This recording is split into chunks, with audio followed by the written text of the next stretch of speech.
Hi and welcome to our very first webinar in the series talking to you a bit more about net zero. I'm Jon Nowell, I'm the Director responsible for the Small Business here at TalkTalk, and I'm joined today by JK, our Managing Director. Net zero is vitally important to all of us, right? We all know that, but it's really hard. It's a hard journey to work out what you need to do and how to get on it, right? So today we're going to just try and demystify and simplify that for all of you, our prospects and customers alike. So JK, I know this is a massive passion of yours. Would you like to tell us a little bit more? Yeah, I mean, I think we see this topic every day through the television, through the news, and you can't avoid the fact that our weather is changing, our climate is changing, and that is all driven from the fact that there is too much carbon being produced, and we're not removing enough carbon from our atmosphere. The sort of Intergovernmental Panel for Climate Change, IPCC, came on and they really gave a very stark warning to businesses and people that unless we take significant action now, the goals that were set out in the Paris climate change to get to no more than 1.5 degrees above pre-industrial levels by 2050 are not going to be achieved. Now, we could beat ourselves up, but actually we are making progress. There are some significant changes that are happening across the world, which is meaning that actually our route through to 2 degrees, which is not enough, but it's certainly better than if we go into a really disastrous area, that we are making progress. And if everyone now leans in and starts to make those changes today, we can actually achieve the targets. But as you say, it's really complicated. It's not well understood, and 99% of the businesses in the UK are small, medium enterprises. And these small, medium enterprises have already voiced their concerns that they don't understand how they can make their contribution. And I don't think they're any different to you or me at our homes. We want to understand exactly how we can contribute. But the only way we get there is by everybody moving towards this target. And the UK has stated their aim to get 78% carbon reduction by 2035. And so for us to achieve that, all of us now have to act. And what I think we're trying to do here, and I think it's a great series you set off here, John, is really start the conversation with small, medium enterprises to see how they can play their part, and perhaps some of the learnings and the journeys we've been on, they can learn from as well. Brilliant. So now we've heard from JK, I'm very pleased to be joined this morning by Will Ennett. Will is the Head of Sustainability here at TalkTalk, and Will's going to talk to you a bit more about the next steps on this. So JK talked about the clear and present need for us to start to act now. That's for all of us, businesses big and small. Will, can you talk to us a bit more about the business case that helps support how we all move forward? Yeah, absolutely, John. As you and JK both mentioned, there is clearly a lot of confusion in this space, and actually a recent survey this year showed that over 90% of small businesses simply don't know where to start on this journey. But we do really think that if you can make a start, there's a lot of dividends and a lot of rewards to be had. So what I'm going to do is talk to you a bit more about all the different areas and reasons why to act. First one clearly is customers, the expectation of customers, people like yourself, myself, customers that businesses serve. Again, another survey this year from Aviva showed 2/3 of UK customers felt green guilt. So having products that are more sustainable can help assuage some of that. We also did our own survey, and we found particularly millennial and Gen Z audiences, so between 39 and 41% respectively, were willing to pay a little bit more for green services. So clearly there is actually a really interesting business case. That's, let's call it residential customers or B2C customers. But actually, certainly at TalkTalk, what we're seeing is big interest in our B2B clients. So businesses where we provide broadband to large enterprises up and down the country, they're often asking, knocking on my door saying, what are you doing on sustainability? And that's really important too. So a couple of things really to bring out from that is, if you're a small business today and you do a lot of work with the UK government and you do a lot of procurement contracts, in the future you'll have to have a net zero strategy, and you'll have to know all your numbers and your measurements to win procurement bids. Right now it's over 5 million. There'll be some SMEs that fulfill that category, but that might change over time.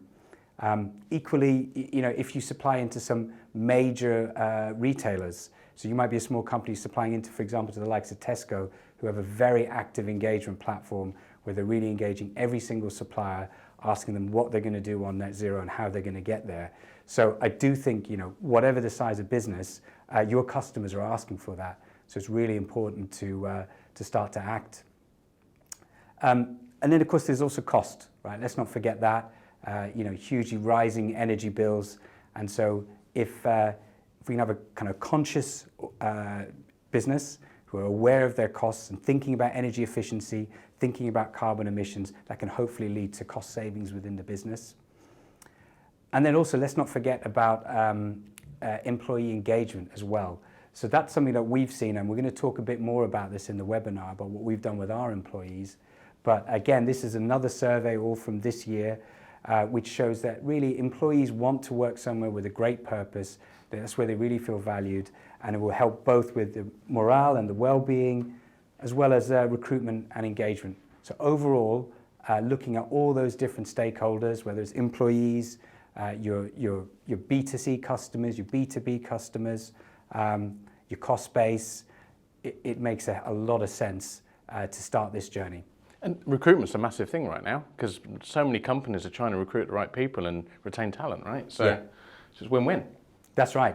I mean, again, this is the most recent stats I can find, but even just going back every year, it comes up again and again, which is people want to have a bit of purpose, right, in what they do. And as JK alluded to, even though as a small business you might feel it's small, but it all adds up to the bigger picture. So being part of that really positive movement for change is hopefully very attractive for potential employees.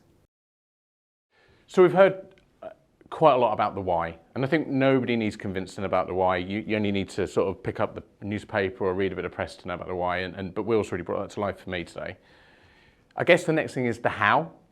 So, I mean, I know that, Will, you guys have been working on like a bit of a framework around this, which I think you've called MEAD, right? So do you want to start us off and just help us understand it a bit more? Yeah, absolutely. So yeah, we've put together just a simple framework, and in what we're going to do later on is we're going to hear from some absolutely brilliant trailblazing SME businesses on how they have helped do their, or how they have gone on their net zero journey.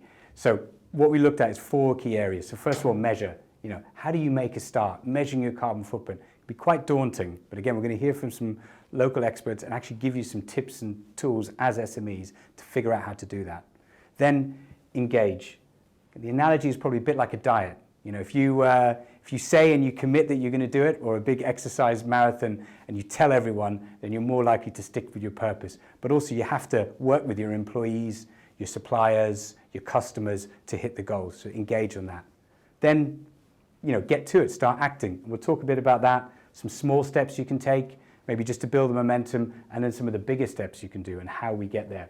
And then I think finally, when you're into that area of really leading the change, it's probably design, right? So every time you're bringing out new products, new services, could they be done in a slightly, let's call it more carbon efficient manner, a net zero manner? So that would be the framework that we're looking at. And as you can see, we're looking at doing it in a few phases. I think what's really important is that people do it in bite-sized chunks. Don't feel overwhelmed by it. If you can just start with this, that's a brilliant start, and we'd really encourage that. So for measure, right? Are there like tools out there and stuff like this to help SMEs? Yeah, absolutely. Is it expensive?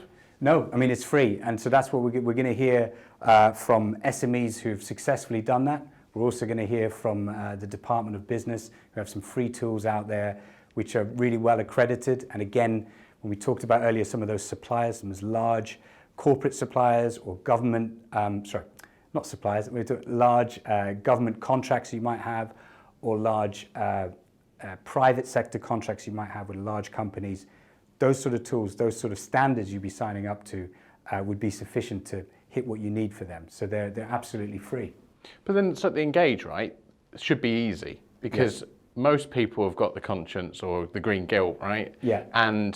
But I think it's about probably just reminding people, because I still think there's a thing with employees where they don't think to turn a light off, or they put the aircon in an office and just think nothing of it, whereas at home they'd be thinking differently. Yeah. So is it just about a bit more education? Every small bit matters, and because ultimately it's about reducing waste. Yeah, no matter what, whether it's electricity or whatever it might be, and just making sure you bring that to the fore, because actually you're doing it at home. Most people are really thinking about these things and where they can. Just reminding them that actually, because they're in the office environment or the factory or the work environment, the same things still apply, right? Absolutely. So I think you're right. It's about, looking at waste, looking at efficiency. It can even just be as simple as asking a question. You think about how many businesses you're renting a premise, you're leasing something from a landlord. You've probably never asked, what's the electricity? What type is it? Is it green electricity? Can the gas be changed? Simple things like that. That's what we mean by engagement. And you might not always get a straightforward answer, but at least you started the journey. So don't leave your conscience at home. Exactly. Right. Absolutely. Okay. Good. And then we're going to go into acting and, as I said, design. So, I think without further ado, if you like, I can start talking about how we measure. Just before you do, right? You don't stop there, do you? No. This is a cycle. Yeah. Right. That's Okay. right. That's right. Yeah. And presumably over time you evolve and you get better and you get closer to the middle, really, and kind of where you really want to be in terms of the target. Yeah. Perfect. 100%. Brilliant. Okay. So, just going into measure. So this is the bit that obviously is very daunting for a lot of businesses. There's a lot of acronyms, words and areas and things like that. And I think really from a TalkTalk perspective, I would sort of say two things. The first is that don't be afraid to start with what you have today. So as a business, TalkTalk, we've been measuring our carbon footprint for well over a decade in our operations and our data centers, and I'm pleased to say that we've had some really significant reductions in that time, about over 70%. But the key there is that over time, what we've done is we've added more and more elements to it. So now we do a much more comprehensive overview, and we look a lot at our suppliers and all of our supply chain, as well as our customers, and we have to think about how the electricities customers consume to use our connectivity services, our routers and TV services and mobile. Now, for a lot of SMEs, they don't need to go into that detail. That's for corporates. But the key lesson there is just, starting small and expanding is perfectly legitimate, and would definitely encourage that. But isn't it about common sense, right? Yeah. To a certain extent. Because I remember when I started out in the telecoms industry, you'd go into a data center or a computer room and it'd be freezing because everyone said it had to be cold to protect those servers and stuff like this, right? Well, actually, the reality today is they don't. You run them a lot warmer because you just need to get the coolant to the right places. Yeah. And so it is common sense when you think about it, but it's like if you walk into an office or you walk into a meeting room and the aircon's blasting and it's freezing cold, it's probably been doing it all weekend, right? Yeah. So if you're measuring that and you're aware of it, then you might like to do something about it rather than, as like I say, leaving your conscience at home. Yeah, that's right. So I think, take TalkTalk as an example, we've got 2 of our data centers which work on natural coolants. So again, it's replacing those air conditioning fans with how we can do natural air circulation. Now, again, that sounds real common sense, but actually when you get into technicalities, it's not so easy. Difficult. And the engineers have done a fantastic job in bringing that about. But yeah, I do think with measurement, obviously it's a new series of tools, of names, nomenclature. There's scope 1, scope 2, scope 3. So it's like a new accounting standard. So that can obviously be a bit daunting. But again, we are going to hear from James Cannings, and so he is part of a company called MSQ, very successful SME, and he's done a fantastic job of measuring his carbon footprint. And in fact, it went so well that he's got a free course available online where any SME can join. And I have to say, I've looked at it, I think it's brilliant. So maybe with that, maybe over to James to talk a bit about his journey on measurement. Hi, I'm James Cannings, and I'm the Chief Sustainability Officer for a global digital marketing group called MSQ. In 2019, I accidentally found myself on a journey to become an expert in carbon footprint modelling after taking the digital agency that I founded, Carbon Negative. The crucial aspect of that was learning how to model our footprint. At the time, I discovered that it was much harder for smaller businesses to get started than I'd assumed. The terminology was confusing. I didn't know what scope 1, 2 or 3 meant. I found the modelling tools and the online guidance really confusing. I didn't know the difference between net zero and carbon neutral. I didn't know if offsetting was a good thing to do, and I certainly didn't understand the difference between offsetting and carbon capture. but I knew that I needed to measure my footprint in order to be able to develop a decent plan to reduce it. How could I know where to start and where the quick wins were if I didn't measure it properly? In our case, as a professional service business, it was far more about encouraging greener commuting and business travel, helping our staff move on to renewable energy at home as well as in our offices, and starting to tackle our suppliers. We've now set science-based reduction targets and are on track to meet our short-term goal to halve our emissions per head by 2024. To support our staff over the last couple of years, we've rolled out electric vehicle lease hire schemes, electric bike lease hire schemes to complement the existing cycle to work schemes, a range of renewable energy schemes, a staff offsetting and tree planting scheme, as well as initiatives to gamify the reduction of staff footprints. It's not why I started on our sustainability journey, but the commercial benefits of behaving in this way are significant. To help play my small part, I've open sourced everything that I do. My calculators and all my learnings on climate change, offsetting, tree planting, carbon capture, staff schemes and more are available on my free course on the FutureLearn e-learning platform. Launched at the end of last year, we have now helped over 1,500 companies from all over the world. There's a lot more support available today than there was just a few years ago, and that's so critical in ensuring we can help busy SMEs play their part in our journey to net zero. So we talked about measure, and I think we understand that better. So let's talk about now engagement, the engagement strategy. Where does it stop and start, Will? Yeah, so when we say engage, we just mean basically figuring out who are the key people that are going to make it happen and starting the conversation with them. So typically for most businesses, probably your employees, your customers, your suppliers, maybe also your investors, people backing you to making sure that they're behind you on the mission. So I just wanted to talk a little bit more about how we've engaged our employees. We've got an internal group which is on our intranet site. It's called #NetZeroHeroes, and really the idea more there was to galvanize all of those people where there's a lot of passion for this subject, but bring it into one place where they could both have a forum for discussion, but also have a forum for action. And particularly what's been useful and why we've done it in this order is that if you start with a measure, you understand what you're dealing with, and then when it gets to engagement, you're actually bringing your employees and to them to look at and tackle the right areas. So that's why I would definitely encourage businesses to measure first, maybe do that accounting side, and then because then when you do the engagement, it's actually meaningful and it's in the right area. Did you find there's more people that wanted to talk about it, any more than you engaged than you expected? Yeah, so we've got a very active group. It's about 70 regular members. What I would say on this topic is there's probably quite a lot under the surface. So in my day job, going around speaking to people from all across the business and outside the business, is often the very end of the meeting, people come to me and say, look, hey, I'm actually really passionate about this, or I'm about to get an electric vehicle, or I've switched my electricity provider. So there's often a bit maybe under the surface as well, where climate change can be a bit of a grim topic, let's say, at times. So people don't maybe wear it on their sleeves as they do other topics, but I think deep down there's a lot of care and interest, and I do find that I'm able to ask a lot of favors because people want to help if they can. Yeah, all those small steps matter, right? Yeah, exactly. So we have a short video from our Net Zero Heroes explaining about everything that they've done. So it was really great to hear from our employees, the Net Zero Heroes. It's a great group, and I know people in the group who keep talking to me about the stuff and they're very positively engaged. So what next for businesses, Will? Yeah, so obviously we heard from James and he talked about his measurement platform and tool.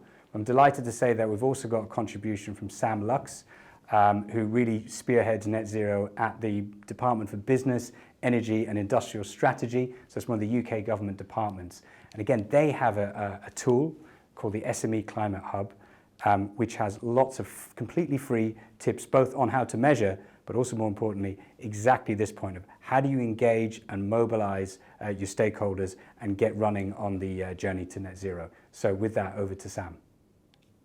So it's great to hear from Sam. So let's now talk about action, because theory and concepts are really important. And one of our core principles in TalkTalk, and one of the pillars we work to is we challenge, right? It's something we live and die by. So I'm going to challenge Will now, right, to tell us and share with us what we're doing as TalkTalk and where we are on the journey. Yeah, no, thank you, John. So I think first of all, having measured and engaged, we've set our targets. We've committed to what's called science-based targets, which is a very rigorous pledge to reduce our emissions in line with 1.5 degrees warming. So what that means is basically to keep our to reduce our emissions down to a level where, if everyone else did that, we keep it to 1.5 degrees. What I would say, the way maybe I'll talk about our actions is thinking about SMEs or what every business is common to. So for every business, there's probably 3 areas I think that you can look at. Energy efficiency, your power, so what kind of power you use, and your transportation and fuels. So that's probably should be common across others. There'll be many businesses that have lots of other different bits and bobs, but that should be quite common. So taking each in turn, energy efficiency, I think we talked about that earlier, and probably the big wins for us has been the efficiencies in the data centers, so the natural coolants, figuring out the fans, noticing maybe where they don't need to be blasting out so much cold air, and the net result has been yet again more and more energy savings. In our results we just published, we had another 6% drop in energy savings. Bear in mind that in the last decade, internet traffic has soared by 1,000%, right? So the fact that someone like TalkTalk, like telecoms industries in general, can manage to have significantly higher demand with lower energy footprint, is a big win, and hopefully shows that it can be done. The second area is power, right? So think about what is the power source that we use. And again, in 2020, we switched from what's called brown energy to green energy. So now we're powering our offices and data centers on renewable.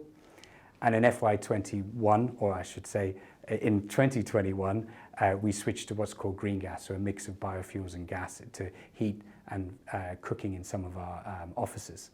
So all that has helped to reduce our carbon footprint even further significantly. And then probably the third area we talked about is transportation and fuels, right?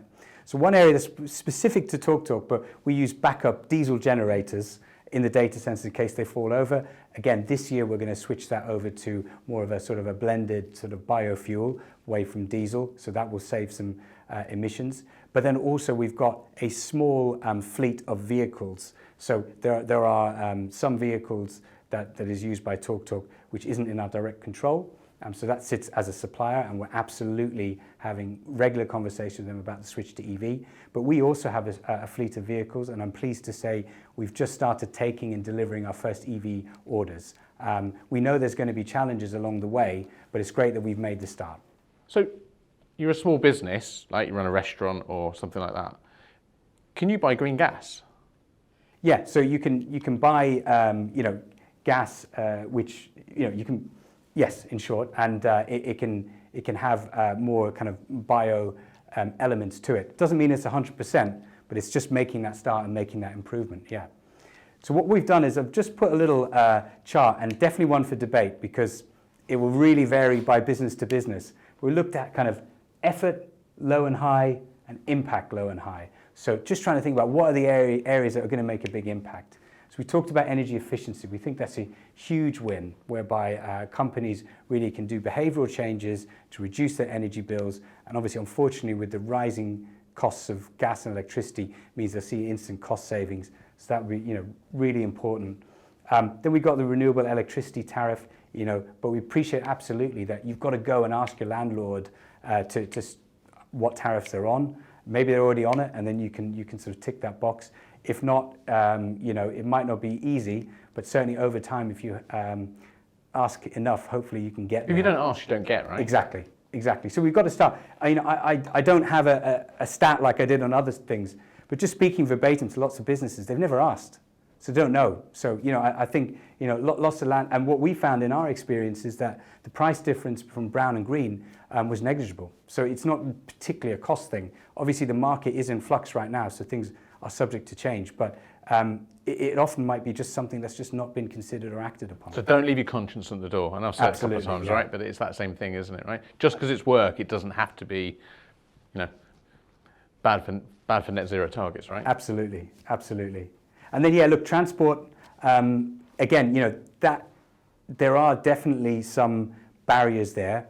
So what we found, again, in the EV world was actually cost was probably less of an issue so far for us. When you typically like businesses, you're leasing vehicles, and actually there are benefits. You might be avoiding certain charges. ULEZ in London, I know in Manchester the green air charges coming in. So once you actually do a business case, it often can work out. But we do appreciate, look, there are potentially some delays on getting vehicles. There's also some of our engineers do some massive distances in rural areas, and so far we've probably made the call not to push them onto EV yet, but we're waiting eagerly for maybe more advanced, greater mileage. So you start here, right, and then you just work your way down, right? Yeah, I think so. That's dead easy. Sure. Well, I said before, it's dead easy. It's just got to get everybody on it, right? Yeah, exactly. That's why once you've had that successful engagement we talked about earlier, then hopefully you've got people working on it. And I think as well, we've got some e-learning modules in-house all about energy efficiency. We're what's called ISO accredited on energy efficiency, and we've actually changed it a lot this year because we've really focused on it's important for the climate. It isn't us, looking at you and making and telling you off for not switching your light off like being like a sort of policeman. What we're actually saying is, if you can do this, it really all helps to build up to the bigger picture of UK getting to net zero. So this is all great, right? But some of our customers are already doing this. So I'm really pleased to say that we've got some videos from just one of our customers who's going to talk to us a little bit more about what they're doing on their journey. So we've talked about measure, engage, and act. Now let's get to the next bit, which is all about design. Will? Yeah, so what we mean by design is, if you've taken those 3 steps, you're well on your way in your existing products. But that will all, if you like, go backwards. If the next time you bring out a new product, a new service, open a new store, whatever you're doing, you fall back into the old ways. So really it's about taking all those learnings and bringing it through to the next step. So how can you make sure that your services are, let's call it sustainable from the ground up? So I think, again, if we look at TalkTalk, we're really fortunate in a lot of our future-facing technologies are inherently more sustainable than where they are today. So the key one is copper-based fibre, which is in most premises around the UK. And what we're doing is we're on the transition to bring people onto full fibre or fibre to the premise. Now, in our own research that we published last year with a third-party environmental consultancy, we saw that there is an energy efficiency saving of up to 80%. And we recently did a campaign where we said that probably equates to about 565 kilograms of CO2 per customer in terms of saving. So it's a good saving, but that's a good example whereby we're just making sure that the newer technologies are better for the planet. And I'm sure that there's many other use cases that lots of our customers who are watching this right now can think about in the same way. So even things like getting the lighting right, getting the heating controls right, all that sort of stuff from day one, right? I mean, the case of fiber's there, right? But but it's just part of the story, right? Yeah, absolutely right. And I think that's one other point, without talking too much about our full fiber rollout, is what we're really hopeful for is that what full fiber can enable is just that, right? Is that fast, reliable connectivity in business premises around the UK. Can that enable people to connect more smart meters, to reduce their energy consumption? Does it enable a bit more maybe remote working, things like that? Now I appreciate that's not quite the design area, but we think that there's a wider benefit as well to full fiber. Well, great. Well, look, I'm delighted to say that we've got Laura from a brand called Scully. So they are an ethical cider company who have done fantastic work in this area. And Laura's just going to talk to us because it's a great case of a business from the ground up, starting with these principles. So really keen to hear about what she's has to say about how to design with net zero and sustainability in mind. Hi there, my name's Laura and I'm the founder of Scully Cider. Scully is a cider, but a cider like no other. We set out to design a cider that was the most sustainable cider in the UK. And I'm delighted to announce that we have achieved that. We are the first B Corp certified cider in the United Kingdom. So how is a cider made in South Africa sustainable? Well, the answer is simple.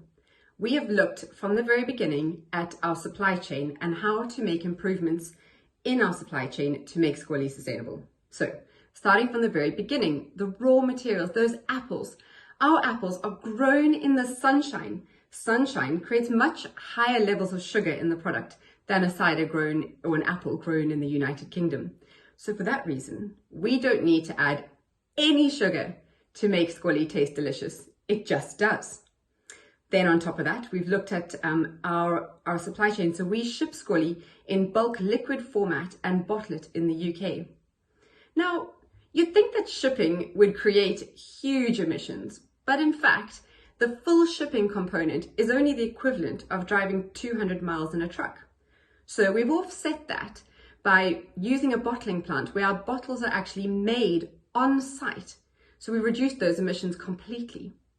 But it's more than just environmental emissions and carbon.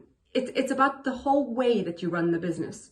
So for us, Scully was also set out to create long-term trade opportunities with developing nations, as opposed to dumping in heaps of aid where we have no idea where that money even goes. Scully has created loads of jobs that didn't exist before we started. I mean, just think if all businesses focused on actually creating long-term economic trade opportunities, how different this world could actually be. Then finally, youth. I have an absolute passion for taking in young people into our business, creating training, mentoring and development opportunities for them to have long-term success in a career. So every little piece of our business has been thought through to make it sustainable. And we hope that more businesses can follow the same pathways by making small changes or starting off when you're creating a new department or a new business itself. Think about how you can design a business that is sustainable from the very beginning.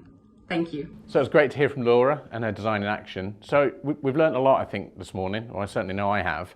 Kind of, is there like kind of real sort of free simple things or free top tips or next steps, Will? Yeah, look, likewise, I think first thing is, try and follow that MEAD framework. And if we go through those steps, and there's all the tools that we've talked about in this webinar, hopefully, SME businesses can be equipped to make that journey.